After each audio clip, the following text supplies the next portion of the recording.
Hello everyone, my dear friends.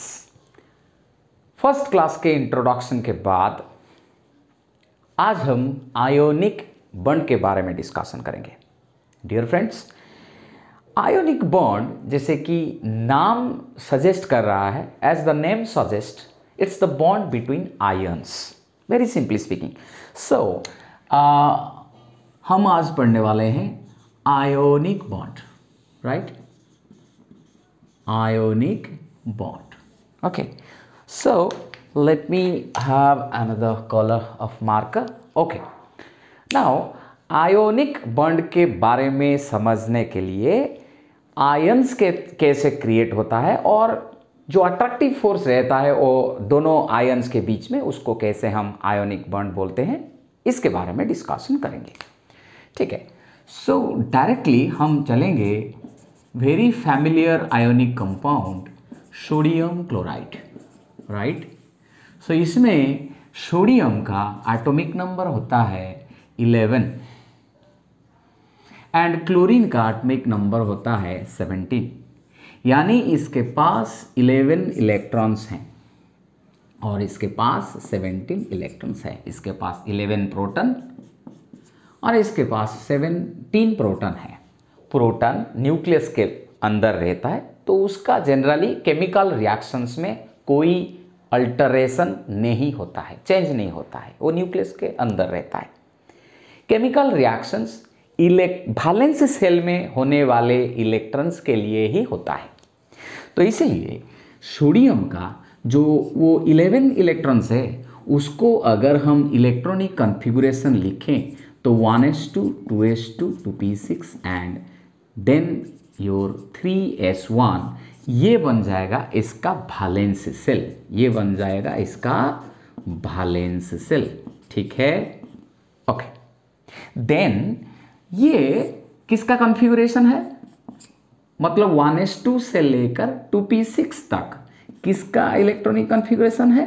Helium का configuration है, जो कि इस सोडियम का नियरेस्ट इनर्ट गैस है। सबसे पास होने वाला नियरेस्ट गैस है हीलियम, किसका? सोडियम का। ठीक है, ठीक उसी तरह अगर 17 इलेक्ट्रॉन्स को हम इलेक्ट्रॉनिक कॉन्फ़िगरेशन लिखेंगे तो 1s2 2s2 2p6 3s2 3p6 sorry 10 12 5। सो ये बन जाएगा इसका वैलेंस सेल, राइट? ये बन जाएगा इसका वैलेंस सेल। ठीक है, फिर इसका भी अगर हम देखेंगे तो ये भी बन जाएगा हीलियम 10 का सॉरी अब तक मैं हीलियम लिख रहा हूं, ये नियन का कॉन्फ़िगरेशन है, सॉरी। ओके, सो ये है नियन का कॉन्फ़िगरेशन। ठीक है, sorry for that, it happens my dear friends sometimes। ये है नियन का कॉन्फ़िगरेशन। ठीक है, तो फिर ये नियन का कॉन्फ़िगरेशन के बाद जो बाकी रह गया वो वैलेंस सेल होता है क्लोरीन के लिए। आयंस वेरियस टाइप्स के होता है, अगर इसके बारे में भी हम डिस्कशन करेंगे तो ये एक क्लास लग जाएगा। It will be better to be studied by you. किस किस प्रकार का आयंस बन सकते हैं, बेसिकली काटायंस किस किस प्रकार का बन सकते हैं, देन आनायंस किस किस प्रकार का बन सकते हैं। जैसे कि हर एक ion in general rule, as a general rule, हर एक आयन चाहता है कि उसके पास 8 इलेक्ट्रॉन्स वैलेंस सेल में हो। अगर इनर्ट गैस जो है, इनर्ट गैस हमारे लिए helium, neon, argon, krypton, xenon, radon है, और इसके पास भी और एक है ओर्गानेसन, राइट? इसका electronic atomic number 2 10 18 36 54 86 and last element oganesson, एक रसिया के जो केमिस्ट है, उनके नाम के हिसाब से ये लास्ट एलिमेंट को नेमिंग किया गया है।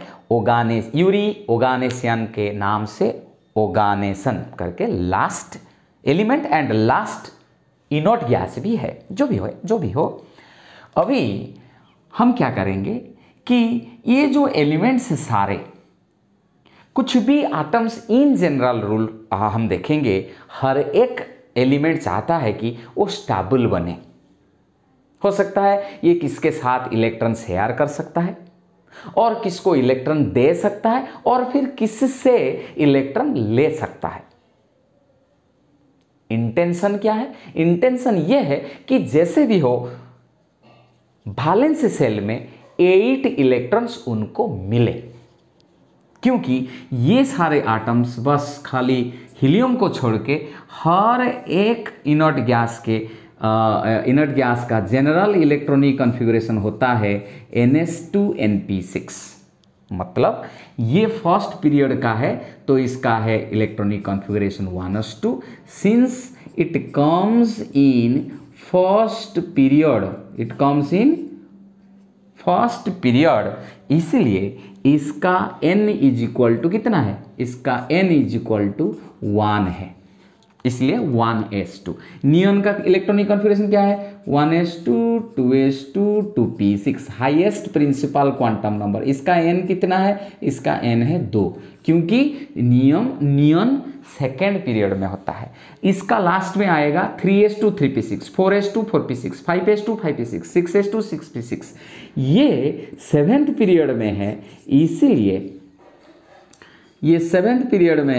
इसीलिए इसका लास्ट में वैलेंस सेल में क्या इलेक्ट्रॉनिक कॉन्फ़िगरेशन मिलेगा? 7s2 7p6। यानी हीलियम को अगर हम एक्सक्लूड कर दें तो और जितने भी इनर्ट गैस हैं, हर एक इनर्ट गैस में वैलेंस सेल में 8 इलेक्ट्रॉन रह जाएगा। और जैसे कि हमको पता है बहुत सारे एलिमेंट जनरल कंडीशन में किसके साथ भी रिएक्ट नहीं करते हैं। कौन? ये इनर्ट गैसेस किसके साथ भी रिएक्ट नहीं करते हैं, इसीलिए इसको हम बोलते हैं इनर्ट।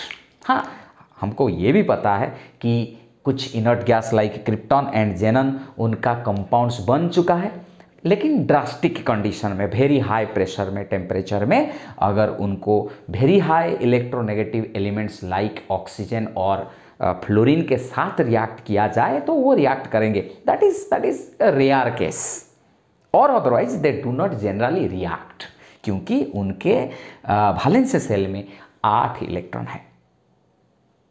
ठीक उसी तरह जैसे कि उनके पास में वैलेंस सेल में 8 इलेक्ट्रॉन होने से वो स्टेबल है, all other elements in general वो भी चाहते हैं कि उनके वैलेंस सेल में भी 8 इलेक्ट्रॉन्स हों ताकि वो भी स्टेबल हो जाएंगे।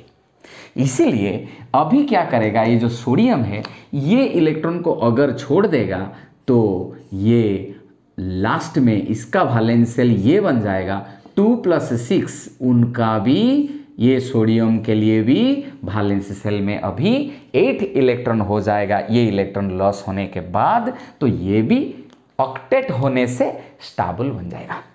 ठीक उसी तरह इसका वैलेंस सेल में 5 2 7 इलेक्ट्रॉन है। अगर इसको 1 इलेक्ट्रॉन और ज़्यादा मिल जाए तो इसके पास भी 8 इलेक्ट्रॉन हो जाएगा। इसीलिए सोडियम और क्लोरीन जब पास आते हैं तो सोडियम क्या करता है, ये जो 1 इलेक्ट्रॉन रिलीज कर देता है और क्लोरीन एक एक्स्ट्रा इलेक्ट्रॉन ऐड कर देता है। सोडियम जब 1 इलेक्ट्रॉन लूज कर देता है 11 इलेक्ट्रॉन से, और बाकी रह जाता है 2 2 4 6 10, तो 10 इलेक्ट्रॉन रहने से इसका चार्ज हो गया -10। ठीक है, और इसका तो कोई चेंज नहीं होता है क्योंकि प्रोटॉन्स न्यूक्लियस के अंदर होता है। इसका चार्ज होता है +11। तो नेट -10 एंड +11, सोडियम जब 1 इलेक्ट्रॉन इसको दे देता है तो वो बन जाता है, कितना चार्ज रह जाएगा? -10 +11, सो +1। ठीक उसी तरह जब क्लोरीन 1 इलेक्ट्रॉन ले लेता है, उसका 17 इलेक्ट्रॉन्स तो था ही, अभी एक इलेक्ट्रॉन जब ऐड हो गया तो इसका हो गया 18 इलेक्ट्रॉन्स, जिसका चार्ज बन जाएगा -18 एंड 17 प्रोटॉन का चार्ज जैसा ही वैसा रह जाएगा +17। इन नेट -18 +17 के बाद क्लोरीन को मिलता है माइनस चार्ज। अभी क्या करेंगे, दो आयन, जैसे कि हमको पता है इलेक्ट्रोस्टैटिक फोर्स ऑफ अट्रैक्शन, ये 3 लाइंस में इसलिए खींच रहा हूं कि शो करने के लिए उनके बीच एक अट्रैक्टिव फोर्स है, नहीं तो ये एक्चुअली असल में हम कोई भी लाइंस खींचते नहीं है आयोनिक कंपाउंड के एटम और आयन के बीच में, और एटम के बीच में कोई लाइंस नहीं रहता है। जस्ट हम कैसे लिखते हैं, NaCl, बस ये हो गया कि NaCl एक आयोनिक कंपाउंड है। तो आयोनिक कंपाउंड, आयोनिक बॉन्ड क्या है ना, आयंस और आयन के बीच में होने वाला जो इलेक्ट्रोस्टैटिक फोर्स ऑफ अट्रैक्शन किसको बोलते हैं, दो आयंस, दो ऑपोजिटली चार्ज्ड आयंस के बीच में जो अट्रैक्टिव फोर्स होता है उसको बोलते हैं इलेक्ट्रोस्टैटिक फोर्स ऑफ अट्रैक्शन। वही अट्रैक्शन को ही एक बॉन्ड करके हम बोलते हैं, आयन और आयन के बीच में जो बॉन्ड है इसको हम बोलते हैं ionic bond. Did you get me? So now अभी हमको क्लियर हो गया आयोनिक बॉन्ड क्या है, कैसे बनता है। So हम डेफिनेशन लिख लेंगे, the electrostatic force of attraction, the electrostatic force of attraction, electrostatic force of attraction between two oppositely charged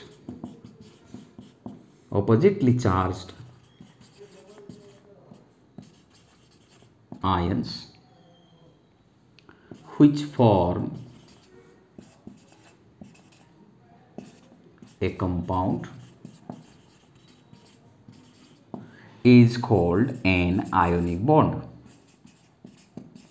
is called an ionic bond। सो ऐसा इसका हम डेफिनेशन लिख सकते हैं। लेकिन और एक इंपॉर्टेंट बात भी है, जैसे कि मैं बोला कि एक एलिमेंट जब काटायन होता है तो वो चाहता है कि 8 इलेक्ट्रॉन्स कॉन्फ़िगरेशन इसका वैलेंस सेल में हो। ये हमेशा के लिए ट्रू नहीं है। कुछ आयंस ऐसे भी हैं जो वैलेंस सेल में 18 इलेक्ट्रॉन्स रखते हैं, वैलेंस सेल में 18 इलेक्ट्रॉन्स रखते हैं। ठीक है, इसका एग्जाम्पल भी हम ले सकते हैं। ऐसे कुछ आयंस भी ऐसे बनते हैं जो D एंड F सबसेल से इलेक्ट्रॉन को लूज करके बनाते हैं। कुछ आयंस, जैसे कि ये तो सिंपल आयन है, एक एक एटम से बना है, मोर देन वन एटम को लेके भी आयंस बन सकता है, जैसे कि कार्बोनेट आयन, सोडियम आयन और कार्बोनेट के बीच में भी आयोनिक बॉन्ड हो सकता है, सोडियम कार्बोनेट। वो धीरे धीरे कॉम्प्लेक्स के ओर चलेगा और इसको समझने के लिए ज़्यादा कुछ बहुत कॉम्प्लेक्स की बात नहीं है, इसको आप समझ सकते हो। ठीक है, फिर ये चला गया आयोनिक बॉन्ड क्या है और कैसे बनता है, इसका डेफिनेशन क्या है। Let me take my dear friends a screenshot of it. Okay, so now अभी चलेंगे हम इसके नेक्स्ट पार्ट की ओर। रिक्वायरमेंट क्या है, कैसे एक आयोनिक बॉन्ड बनता है।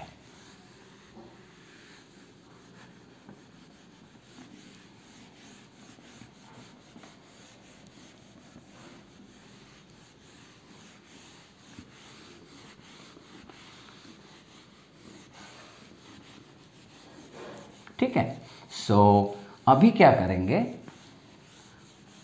Requirements for the formation of ionic bond. Requirements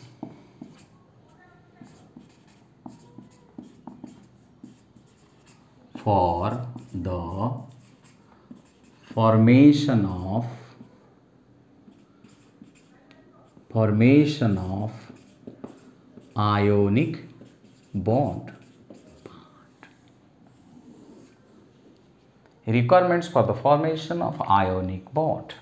My dear friends, first है ionic bond is formed between two different atoms. Ionic bond is formed between two different atoms. जैसे कि हम अभी एग्जाम्पल ले गए Na and Cl, दो different atoms के बीच में बनता है. One atom should have low ionization energy. जैसे कि पीरियोडिक टेबल के स्टडी में, पीरियोडिक क्लासिफिकेशन ऑफ एलिमेंट्स जब हम पढ़ रहे थे, उसमें हमको पता है आयोनाइजेशन एनर्जी क्या है, आयोनाइजेशन एनर्जी के हिसाब से कैसे इलेक्ट्रॉन रिलीज होता है.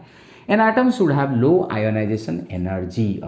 इसका मतलब ये है कि जिसका आयोनाइजेशन एनर्जी कम हो वो इजीली उसका इलेक्ट्रॉन रिलीज कर सकता है ताकि एक काटायन इजीली फॉर्म हो. इसलिए one atom should have low ionisation energy to form a cation easily. Cation कैसे बनता है? इलेक्ट्रॉन रिलीज करके form a cation easily. Okay. Another atom should have high electron affinity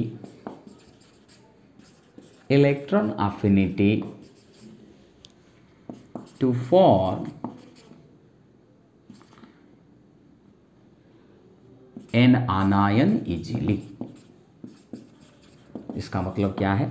जैसे कि सोडियम का आयोनाइजेशन एनर्जी बहुत कम होता है. अल्काली मेटल्स पीरियोडिक टेबल में फर्स्ट ग्रुप में होने वाले जो जितने एलिमेंट्स है, लिथियम, सोडियम, पोटासियम, इनमें सारे एलिमेंट्स को इन कंपैरिजन बहुत कम आयोनाइजेशन एनर्जी है. इसलिए कम एनर्जी देके हम इसको आयोनाइज कर सकते हैं.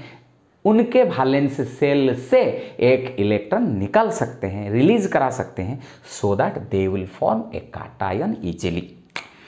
ठीक उसी तरह अगर हम हालोजन एलिमेंट्स के बात करें, हालोजन एलिमेंट्स जो कि पीरियोडिक टेबल में 17 नंबर का ग्रुप होते हैं, फ्लोरीन, क्लोरीन, ब्रोमीन, आयोडीन, एस्टाटाइन, उनमें जो वैलेंस सेल में 7 इलेक्ट्रॉन होते हैं वो पूरा तैयार रहते हैं एक इलेक्ट्रॉन एक्सेप्ट करने के लिए. जितने इजीली एक आटम एक्स्ट्रा इलेक्ट्रॉन्स को ऐड करेगा उतना ज़्यादा एनर्जी रिलीज होगा. उसका इलेक्ट्रॉन अफिनिटी हाई है, ये हमको समझना पड़ेगा. फोर्थ रिक्वायरमेंट क्या है? They should combine easily. They should combine easily to release high amount of energy. To release high amount of lattice energy. ये बात आता है. They should combine lattice energy. ठीक है ना? They should combine easily to release high amount of lattice energy. ये lattice energy होता क्या है? The amount of energy released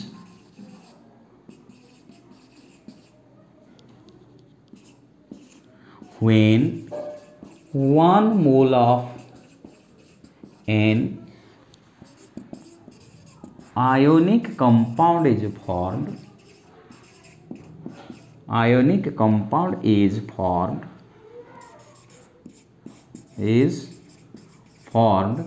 किधर से फॉर्म होगा? Formed from its constituent ions.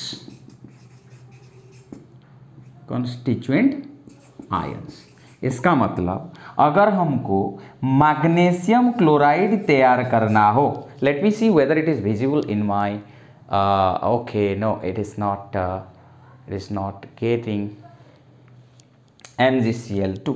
okay, so let me write the example in another place. You may see here let me see my area where I can write. Yes, so you may think of magnesium chloride. ये इसका 1 मोल तैयार होगा, 1 mole form होगा, तो उनमें जो element है, एक है मैग्नीशियम, एक है क्लोरीन। कैसे तैयार होगा? So magnesium plus Cl2 giving MgCl2। कुछ लिखा हुआ नहीं है, मतलब 1 mole of magnesium chloride is form. हम इधर ये मैग्नीशियम क्लोराइड में जो भी एलिमेंट्स है उससे तैयार किए हैं Mg plus Cl2 giving MgCl2। ये है डायरेक्ट फॉर्मेशन। जब लैटिस एनर्जी हम डिस्कशन करेंगे तब ये बात सामने आएगा। अभी हम लेकिन कैसे लिखेंगे कि कंस्टिट्यूएंट आयन से बनेगा, मतलब एलिमेंट से नहीं, आयन से बनेगा। तो कैसे लिखेंगे? Mg कैसे होना चाहिए? Mg2+ के रूप में। और क्लोरीन कितना चाहिए? 2 क्लोरीन। लेकिन वो किस फॉर्म में रहेंगे? आयंस के फॉर्म में रहेंगे। तो Mg2+ और 2Cl- जब मिलते हैं MgCl2 तो तैयार होता है, कुछ एनर्जी भी रिलीज होता है। वो एनर्जी जितना रिलीज होता है 1 मोल ऑफ आयोनिक कंपाउंड तैयार होने से, उस रिलीज्ड एनर्जी को हम बोलते हैं लैटिस एनर्जी। राइट? सो ये बन गया लैटिस एनर्जी के बारे में, और कैसे एक आयोनिक बॉन्ड फॉर्म होता है, आयोनिक बॉन्ड का रिक्वायरमेंट्स क्या है, किस किस प्रकार का आयंस हो सकता है। खाली 8 इलेक्ट्रॉन्स होने वाले आयंस नहीं, 18 इलेक्ट्रॉन्स भी हो सकते हैं, और ढेर सारे वेरियस टाइप्स का आयंस हमको मिल सकता है। और फिर क्या क्या रिक्वायरमेंट है जनरली एक आयोनिक बॉन्ड बनने के लिए, और अभी जो हम डिस्कशन करेंगे, एक स्क्रीनशॉट ले लेंगे और फिर इसके बाद हम चलेंगे आगे। ठीक है?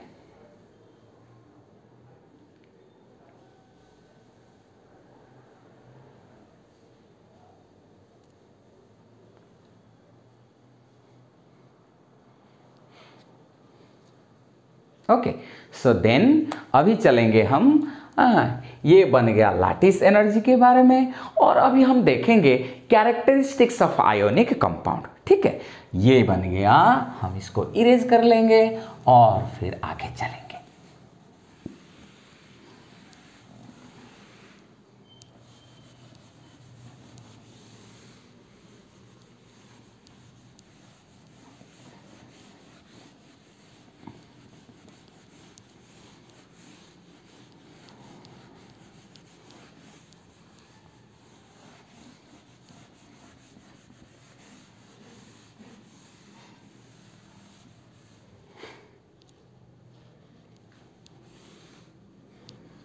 अभी चलेंगे characteristics of ionic bond. Characteristics of ionic bond. ठीक है? ढेर सारे कैरेक्टरिस्टिक्स है जिसको आप लोग समझ सकते हो, वो जनरली हम डिस्कशन नहीं करेंगे। जैसे कि ये ionic compound hard and brittle होते हैं। ब्रिटिल मतलब हमर करने से तोड़ जाते हैं, ब्रेक हो जाते हैं। Hard and brittle, soluble in water या सॉल्युबल इन पोलर सॉल्वेंट। क्यों पोलर सॉल्वेंट में आयोनिक कंपाउंड्स डिसॉल्व हो जाते हैं? क्योंकि वाटर एक पोलर सॉल्वेंट है। क्यों वाटर को पोलर सॉल्वेंट बोलते हैं? ऑक्सीजन का इलेक्ट्रोनेगेटिविटी ज़्यादा है, वो इलेक्ट्रॉन उसके ओर खींचता है, इसीलिए ऑक्सीजन को एक थोड़ा सा नेगेटिव चार्ज मिलता है, क्योंकि इलेक्ट्रॉन्स जो नेगेटिव चार्ज है थोड़ा ऑक्सीजन के ओर चले जाते हैं। ऑक्सीजन का ये नेचर है। पीरियोडिक क्लासिफिकेशन में हम पढ़े हैं, हाइड्रोजन से इलेक्ट्रॉन खींचा जाता है, इसलिए 2 हाइड्रोजन के पास पार्शियल पॉजिटिव, थोड़ा सा पॉजिटिव चार्ज डेवलप होता है। थोड़ा सा पॉजिटिव और नेगेटिव चार्ज को डेल माइनस डेल प्लस करके हम इंडिकेट करते हैं। कभी कभी वाटर को हम ऐसे भी लिखते हैं, एक एंड जिसका डेल माइनस और ये एंड उसका डेल प्लस होता है। कोई मॉलिक्यूल में ऐसे अगर minus and plus charge create हो जाए तो इसको हम पोलार करके बोलते हैं। तो ये वाटर एक सॉल्वेंट है, इसलिए इसको बोलते हैं पोलार सॉल्वेंट। ये क्या करेगा? अगर सोडियम क्लोराइड अगर पानी में डाला जाए तो पानी में ये जो उसका del minus and del plus, ठीक है, del minus and del plus होके इधर रह जाएंगे। उनको पता चल जाएगा, वाटर मॉलिक्यूल्स को पता चल जाएगा कि सोडियम ही Na प्लस होने वाला है, और वाटर का जो डेल प्लस एंड है वो डेल प्लस एंड अभी क्या करेंगे, सोडियम के ओर डायरेक्ट होंगे, सो दैट ये माइनस चार्ज ही सोडियम को खींच के लाएगा। ठीक उसी तरह क्लोरीन के और कौन से डायरेक्शन में रहेंगे वाटर, क्लोरीन, जैसे कि क्लोरीन बनना है Cl माइनस, इसलिए वाटर क्या करेंगे, वाटर का डेल प्लस एंड ही क्लोरीन के और डायरेक्ट हो जाएंगे, और ऐसे होने से इजीली वो क्लोरीन और सोडियम को अलग कर लेंगे पानी में, और कैसा और सिचुएशन क्या हो जाएगा, एक बार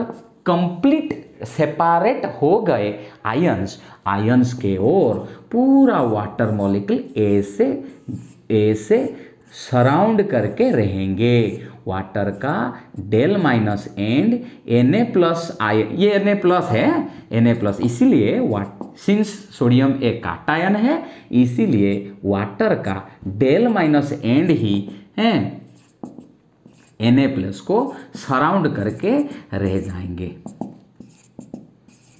ठीक उसी तरह Cl माइनस है, इसीलिए वाटर का किस एंड उसको सराउंड करके रखेंगे, वाटर का del plus and chloride ion, sorry या del plus del plus del plus, क्योंकि क्लोराइड Cl माइनस है, del plus del plus del plus, और दूसरे एंड में क्या रहेगा, कौन सा चार्ज रहेगा, डेल माइनस डेल, ये जो वाटर वाला घूम जाएंगे।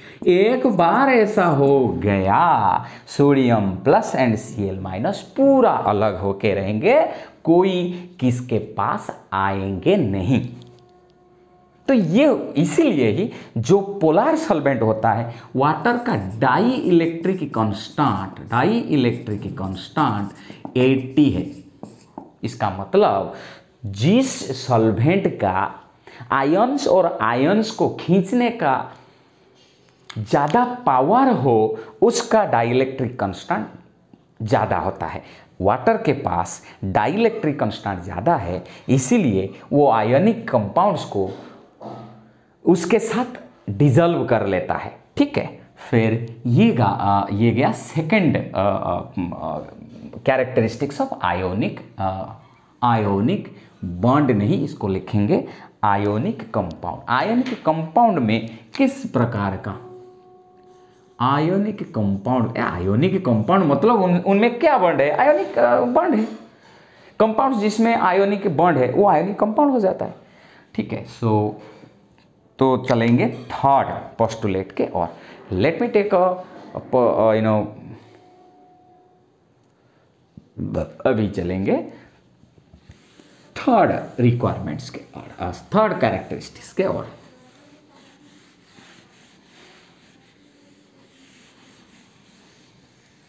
okay, so now you see the third one, जैसे कि नॉन डायरेक्शनल बॉन्ड है। Ionic compounds contain non directional bond और कंपाउंड्स आर नॉन डायरेक्शनल।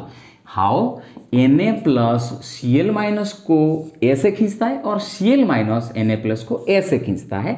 सो वो जो फोर्स ऑफ अट्रैक्शन दोनों ओर से समान रहता है, इसीलिए बॉन्ड का डायरेक्शन रिजल्टेंट डायरेक्शन किसी भी डायरेक्शन में नहीं रहता है, इसीलिए ये नॉन डायरेक्शनल बॉन्ड। इसको समझने के लिए हम एक कोवालेंट बॉन्ड को ले सकते हैं क्लियरली समझने के लिए। अगर हम एसीटोन की बात करें, हम देख सकते हैं कि इधर और हाइड्रोजन, वाटर ले लेंगे तो और भी बढ़िया रहेगा। अगर वाटर ले लेंगे तो इसका ये तो कोवालेंट बॉन्ड है। ऑक्सीजन एक इलेक्ट्रॉन देता है, हाइड्रोजन एक इलेक्ट्रॉन देता है, जिसको आगे जाके हम डिस्कशन करेंगे। कोवालेंट बॉन्ड में ऑक्सीजन का इलेक्ट्रोनेगेटिव ज़्यादा है। ये बॉन्ड का मोमेंट इस डायरेक्शन में, ये बॉन्ड का मोमेंट मतलब ऑक्सीजन जब इलेक्ट्रॉन खींचता है तो इस डायरेक्शन में, तो नेट इसका एक रिजल्टेंट डायरेक्शन इस डायरेक्शन में होते हैं, जिसको हम डाइपोल मोमेंट करके बोलते हैं। जिस मॉलिक्यूल का डाइपोल मोमेंट कुछ रहता है वो पोलार सॉल्वेंट बोला जाता है, ये पोलार होता है। ठीक है। सो जो भी हो अभी ये डायरेक्शनल बॉन्ड मतलब ये कोई एक ही डायरेक्शन में ज़्यादा तनाव, ज़्यादा फोर्स नहीं है, नॉन डायरेक्शनल बॉन्ड। 4 क्रिस्टालिन कंपाउंड, इसका मतलब क्या है, क्योंकि Na+ एंड Cl- एक रेगुलर अरेंजमेंट में ऐसे करके खुद में अरेंज होते हैं। और क्रिस्टालिन सब्सटेंस हम किसको बोलते हैं, जिस सब्सटेंस में कॉन्स्टिट्यूएंट पार्टिकल्स कुछ भी हो, आयन्स हो, मॉलिक्यूल्स हो, एटम्स हो, अगर एक डेफिनाइट पैटर्न में अरेंज हुआ है तो उसको क्रिस्टालिन सब्सटेंस बोलते हैं। Ionic compounds are crystalline in nature. और क्या करते हैं, good conductor of electricity, good conductor of electricity in fused, जब मोल्टेन, जब हम इसको लिक्विड में कन्वर्ट कर देते हैं हीट दे के, इनफ्यूज्ड स्टेट और इन aqueous सॉल्यूशन। और पानी में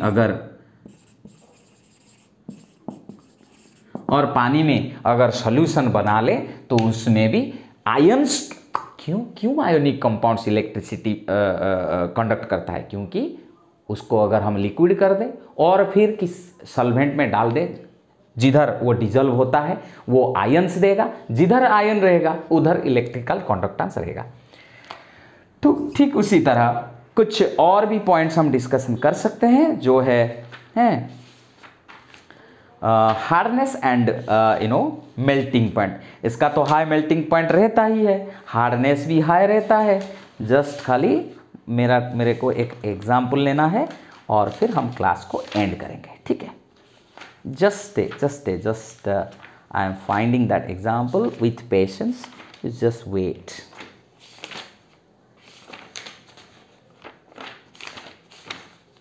I got it.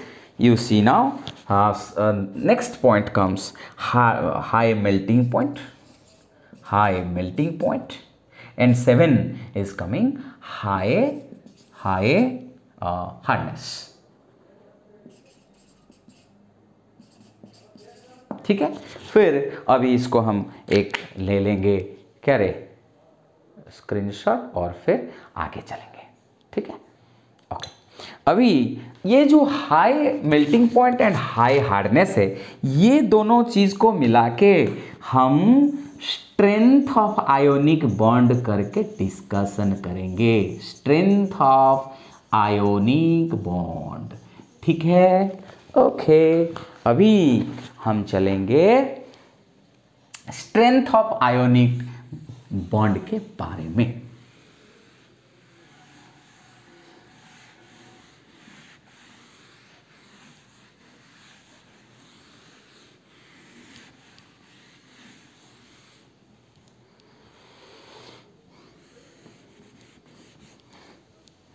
अभी चलेंगे strength of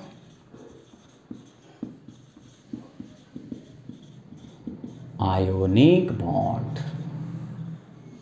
strength of ionic bond किस कैरेक्टरिस्टिक्स से हमको पता चलता है, high melting point and high hardness से। कैसे आयोनिक बॉन्ड में होने वाला काटायंस और आयंस के बीच में होने वाला जो डिस्टेंस है, इंटर न्यूक्लियर डिस्टेंस, और जो आयन का कितने चार्ज होता है, +1 +2 +3, इसके हिसाब से कैसे melting point and hardness change होता है, वेरी होता है, उसको हम देखेंगे एक्सपेरिमेंटल डाटा के साथ। Strength of ionic bond, strength of, let me change the colour, strength of ionic bond is directly proportional to the product of charges Z1 and Z2, inversely proportional to the internucleus distance R plus plus R minus। ये क्या है, R plus है काटा, R plus क्या है, R plus है radius of cation, radius of cation, and R minus क्या है, रेडियस ऑफ अनायन। फिर R प्लस और R माइनस को हम ऐड कर दें तो क्या मिलता है, दोनों आयन के बीच में जो डिस्टेंस, इंटर आयोनिक डिस्टेंस। तो इसका मतलब है ये इन्वर्सली प्रोपोर्शनल है, इंटर आयोनिक डिस्टेंस जितना बढ़ेगा स्ट्रेंथ ऑफ आयोनिक बॉन्ड उतना कमेगा, यानी हार्डनेस भी कमेगा, मेल्टिंग पॉइंट भी कमेगा, कम हो जाएगा। ठीक उसी तरह अगर Z1 Z2 क्या है, amount of Z1 and Z2 are the charge of cation and anion respectively, cation and anion respectively। ठीक है। सो जैसे कि हम बोलेंगे Na प्लस तो उसका Z कितना होगा 1। अगर मैं बोलूँगा Mg2 प्लस उसका Z कितना होगा, अगर इसको काटायन बोलेंगे Z1 बोलेंगे, Z1 इसका कितना होगा 2।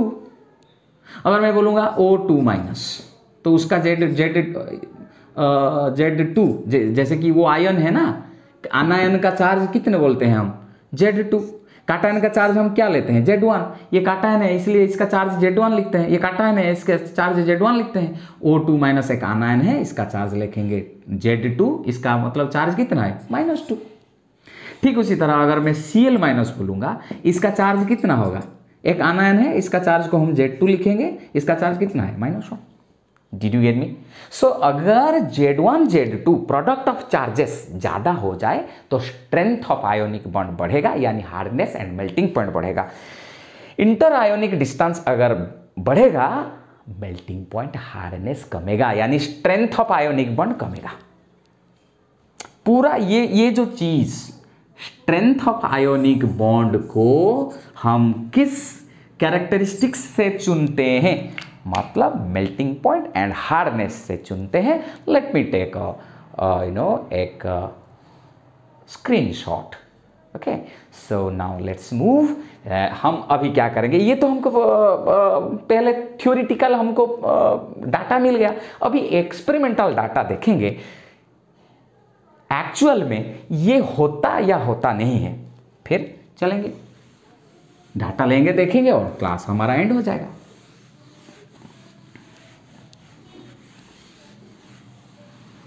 डाटा आपके लिए ये है, देखिए हम मेटाल ऑक्साइड्स लेंगे, ये भी आयोनिक कंपाउंड है। क्या क्या मेटाल ऑक्साइड्स लेंगे, magnesium oxide, calcium oxide, strontium oxide, then barium. ये किस ग्रुप का मेटाल के बारे में हम बोल रहे हैं, beryllium, magnesium, calcium, strontium, barium and radium. ठीक है, ये रेडियम ये किस ग्रुप का एलिमेंट है, सेकेंड ग्रुप है, सेकेंड ग्रुप, जिसको हम बोलते हैं अल्कालीन अर्थ मेटल्स। ये मेटल का ऑक्साइड सब लिखा हुआ है, मैग्नीशियम, कैल्शियम, स्ट्रोंशियम, बेरियम। उनके बीच में होने वाला जो इंटर आयोनिक डिस्टेंस, ये Mg2+ और O2- के बीच में कितने डिस्टेंस है, जिसको हम लिखेंगे R+ एंड R-, वो कितने कितने हैं, हर एक का एक्सपेरिमेंटल वैल्यू क्या है, ये है 6.5, 4.5, 3.5, 3.2, यानी डिक्रीजिंग, यानी द इंटर आयोनिक डिस्टेंस जब हम लेफ्ट से राइट और जाते हैं डिक्रीजिंग, सॉरी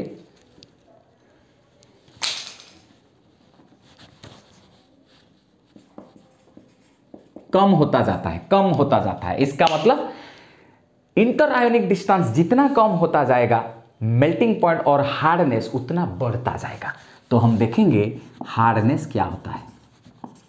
हार्डनेस जो मोर्स स्केल में डिटरमिन हुआ है, कितना हार्ड है एक कंपाउंड, हर एक का हार्डनेस अगर हम एक्सपेरिमेंटल डाटा लिखेंगे तो ये बन जाएगा, फर्स्ट आता है 2.05, देन हार्डनेस होता है 4.5। देखो बढ़ने लगा कि नहीं, ये कम होता जा रहा है, ये ज़्यादा होता जा रहा है।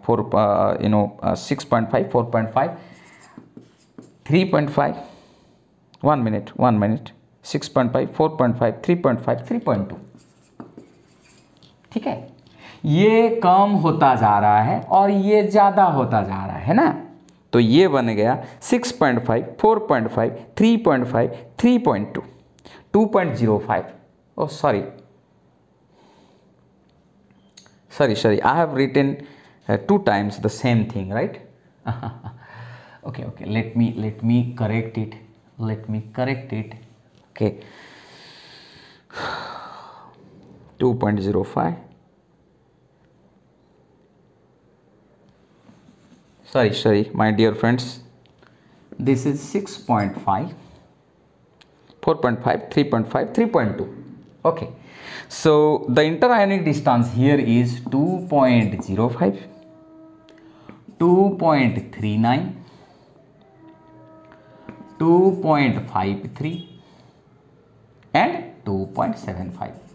सो ये डिक्रीज नहीं हो रहा है, शुरू हो रहा है 2.05, 2.39, 2.53। सो इंटर आयोनिक डिस्टेंस जब बढ़ता है, इंक्रीजिंग बढ़ता जाता है लेफ्ट से राइट तक, तो ये बढ़ता है मतलब ये कमेगा ना, क्योंकि वो इन्वर्सली प्रोपोर्शनल है। हार्डनेस हो या फिर मेल्टिंग पॉइंट हो, इंटर आयोनिक डिस्टेंस बढ़ेगा तो स्ट्रेंथ ऑफ आयोनिक बॉन्ड कमेगा, और स्ट्रेंथ ऑफ आयोनिक बॉन्ड कमेगा मतलब हार्डनेस भी कमेगा।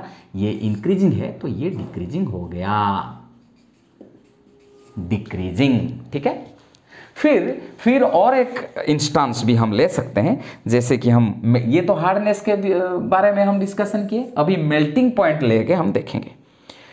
मेल्टिंग पॉइंट भी वैसे, ये तो अल्कालीन अर्थ मेटल था, ठीक है ना, ये अल्कालीन अर्थ मेटल था।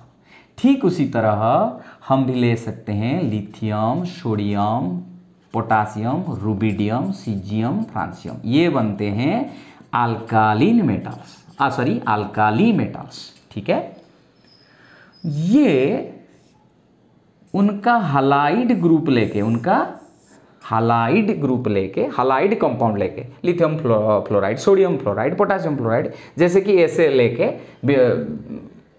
बहुत सारे हम ये जो सोडियम का, पोटासियम का, रुबिडियम का, और फिर खाली एक काटायन लेंगे, डिफरेंट आनायन लेके देखेंगे उसका कितना मेल्टिंग पॉइंट कैसे चेंज होता है, और देखेंगे इस बार Z1 Z2 लेके। ठीक है, अभी हम देखेंगे सोडियम, ठीक है, अभी लेंगे मेटल हालाइड। ठीक है, अभी लेंगे मेटल हालाइड मतलब सोडियम हालाइड। ठीक है, ये है सोडियम हालाइड। कौन सा, मतलब सोडियम का ही फ्लोराइड लेंगे, सोडियम का ही क्लोराइड लेंगे, सोडियम का ही ब्रोमाइड लेंगे और सोडियम का ही आयोडाइड लेंगे। उनमें R++R- मतलब ये काटायन और आनायन के बीच वाले जो डिस्टेंस है वो होता है 2.31, 2.76, 2.90, 3.11, यानी हम लेफ्ट से राइट तक क्या होता है, R+R- बढ़ता जाता है, क्योंकि सोडियम हर एक में कांस्टेंट है। इधर जैसे कि आनायन कांस्टेंट था, इधर काटायन कांस्टेंट है, और आनायन का साइज बढ़ता जाता है, फ्लोराइड, क्लोराइड, ब्रोमाइड, आयोडाइड। ठीक है ना, जैसे कि इधर हम लेते हैं मैग्नीशियम, कैल्शियम, स्ट्रोंशियम, बेरियम, इधर fluoride, chloride, bromide, iodide, halogen element है। इधर स्पेस नहीं है, मैं लिखता नहीं हूँ, इसका भी जरूरत इधर नहीं था, मैं सोचा कि अलग एग्जाम्पल है, लेकिन एग्जाम्पल थोड़ा डिफरेंट इधर है। जो भी हो, हमारे लिए लिखना था फ्लोरीन, क्लोरीन, ब्रोमीन, आयोडीन, एस्टाटाइन, ये 17th ग्रुप एलिमेंट है, जिसको हम बोलते हैं हालोजेन ग्रुप। ठीक है,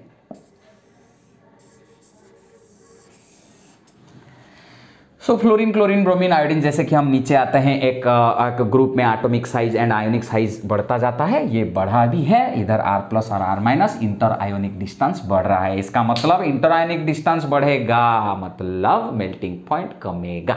ठीक है, हम देखते हैं ऐसा होता है कि नहीं। जैसे कि इंटर आयोनिक डिस्टेंस इधर क्या होता है, इंक्रीज होता है, तो हार्डनेस डिक्रीज होता है। ठीक इसी तरह हम देखेंगे अभी ये सब कंपाउंड का मेल्टिंग पॉइंट क्या है।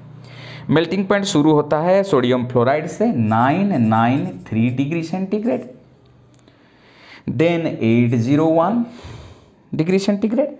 ये किस में है, मेल्टिंग पॉइंट किस में लेते हैं, डिग्री सेंटीग्रेड में। सो इसमें और डिग्री सेंटीग्रेड लिखने का जरूरत नहीं है। 801, 740, 660।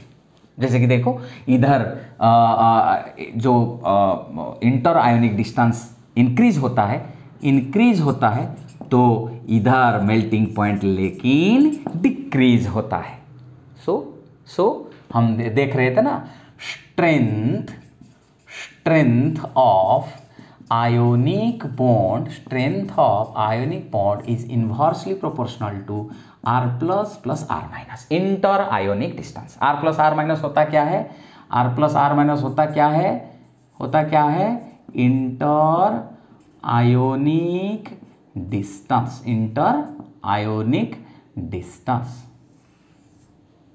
ठीक है ना, R प्लस R माइनस को क्या बोलते हैं, इंटर आयोनिक डिस्टेंस। ये बन जाता है कैसे, R प्लस R माइनस बढ़ने से मेल्टिंग पॉइंट एंड हार्डनेस कम हो जाता है। इसको एक स्क्रीनशॉट ले लेंगे और फिर और ज़्यादा नहीं, और बस हमको चाहिए 5 मिनट बस, विथ पेशेंस हमको ये देखना है।